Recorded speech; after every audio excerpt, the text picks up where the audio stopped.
ગાયત્રીનગર સોસાયટીમાં છેલ્લા 2 દિવસથી વીજ ટ્રાન્સફોર્મરમાં ધડાકા સાથે આગ લાગતા સમગ્ર વિસ્તારની વીજળી ડૂલ થઈ ગરમીથી લોકો ત્રાહીમામ। ભરૂચના પશ્ચિમ વિસ્તારમાં આવેલી ગાયત્રીનગર સોસાયટીમાં છેલ્લા 2 દિવસથી રાત્રિના 11 કલાકની આસપાસ અચાનક વીજ ટ્રાન્સફોર્મરમાં ધડાકા સાથે આગ લાગતા સમગ્ર વિસ્તારની વીજળી ડૂલ થઈ હતી। વીજળી ડૂલ થવાથી સોસાયટીના રહીશોએ ફોન પર પીજીવીસીએલનો સંપર્ક કરતા પીજીવીસીએલના કર્મચારીઓ તાત્કાલિક ઘટના સ્થળ પર દોડી આવ્યા હતા અને ટ્રાન્સફોર્મરનું વાયરિંગ ચેક કરીને જણાવ્યું હતું કે વધારે વીજળી ખેંચતા સાધનોના વધુ પડતા વપરાશના કારણે આ ઘટના બની છે। વધુ ઓવરલોડેડ સાધનોના વપરાશના કારણે ટ્રાન્સફોર્મર પર વધુ લોડ પડવાથી ટ્રાન્સફોર્મરમાં શોર્ટ સર્કિટ થવાથી ટ્રાન્સફોર્મરમાં ધડાકો થવાથી ટ્રાન્સફોર્મર બળી ગયું છે। માટે કાલે સવારે નવું ટ્રાન્સફોર્મર નાખીશું ત્યારે પાવર આપશે। આજે આખી રાત તમારે ગરમીમાં વિતાવવી પડશે।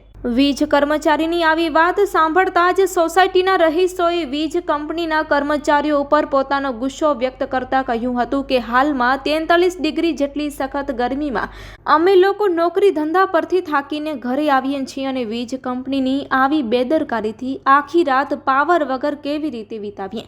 હાલમાં શાળા કોલેજના વિદ્યાર્થીઓની વાર્ષિક પરીક્ષાઓ ચાલી રહી હોવાથી વિદ્યાર્થીઓ આટલી સખત ગરમીમાં લાઇટ પંખા વગર કેવી રીતે વાંચે।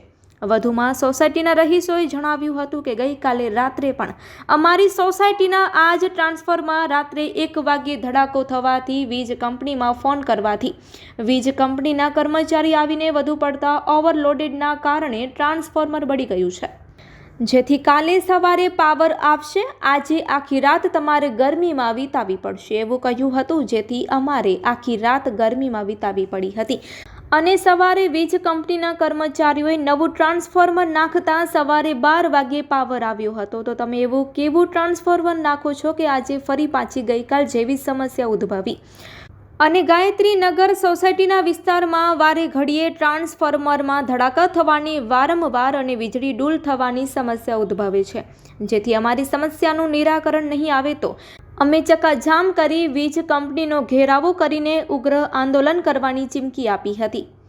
Report by Ketan Mehta, Bharuch.